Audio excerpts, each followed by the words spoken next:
Dear student, ये class 11th का lesson number first है इकोनॉमिक्स का। लेसन नंबर फर्स्ट में हम देखेंगे what is economics. Unit first है introduction. Meaning of economics. Various economics do not have the similar view regarding the meaning of economic. Different economist has defined economic is a different way. देखिए, जो different different economics थे, economist देने की definition देने वाले वे लोग थे, उन्होंने कई तरह के डिफिनेशन दिया हुआ है। The definition of economic can be classify mainly in a 4 category. लेकिन जो कैटेगराइज किया गया है इकोनॉमिक के डिफिनेशन को, वो 4 कैटेगरी में डिफिनेशन को कैटेगराइज किया गया है। First, wealth oriented definition.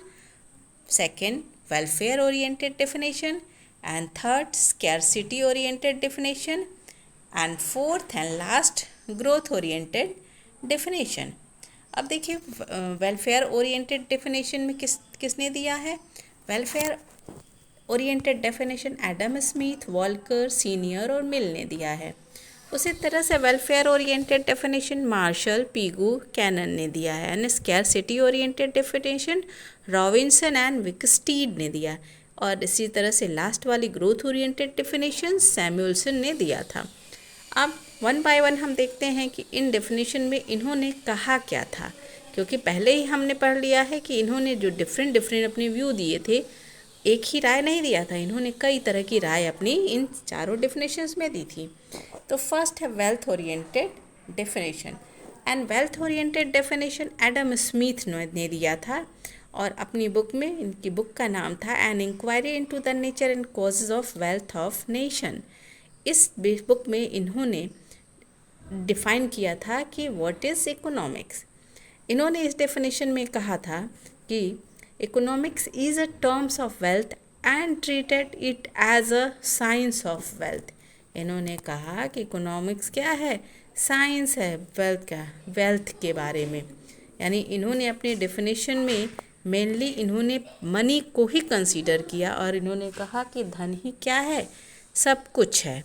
The followers of Adam Smith made wealth as the subject matter and certain point of economics and ignored the importance aspect of human welfare। और इन्होंने क्या किया?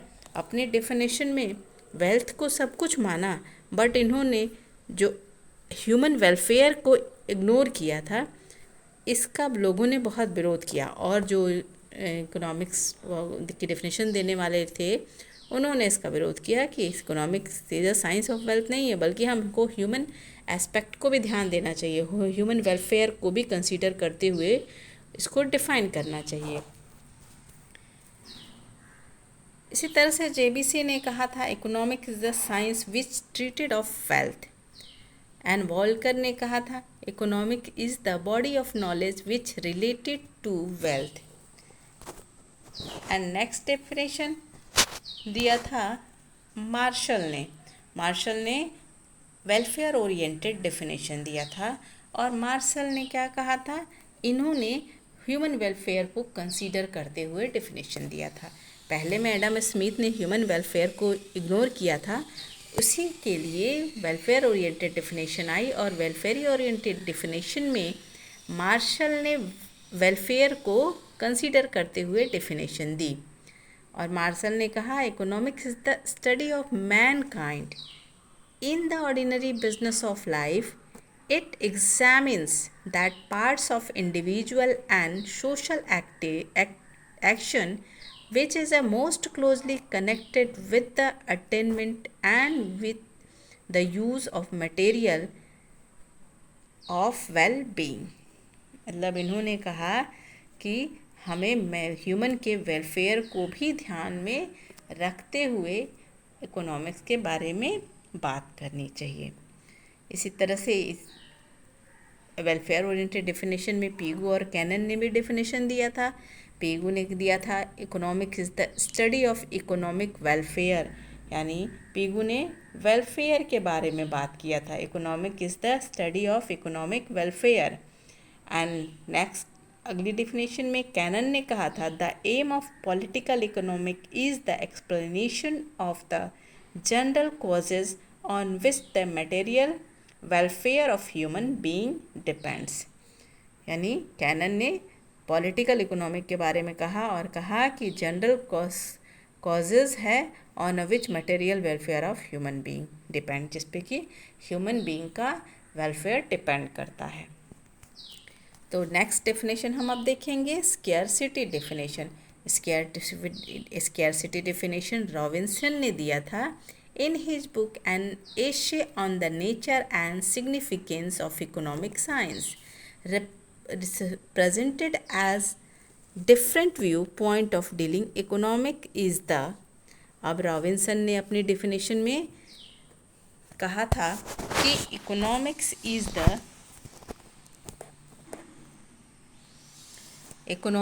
The science that studies human behaviour. अब economics में Robinson ने human behaviour को भी consider करने की बात की as a relationship between end scarce and in means which have alternative uses. Robinson ने कहा था कि हम क्या ह्यूमन बिहेवियर को यहाँ स्टडी करेंगे, क्योंकि हमारे पास रिसोर्सेज बहुत कम है, स्केयर रिसोर्सेज हैं और हमारी वांट्स बहुत अनलिमिटेड है। हमारे पास स्केयर्स रिसोर्सेज हैं एंड वांट्स हमारी अनलिमिटेड है।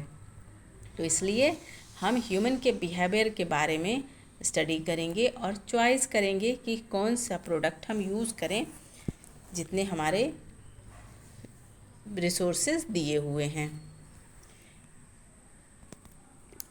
नेक्स्ट है growth oriented definition. Growth oriented definition में सैमुअल्सन ने दिया था और इन्होंने कहा था economic is the study of man and society.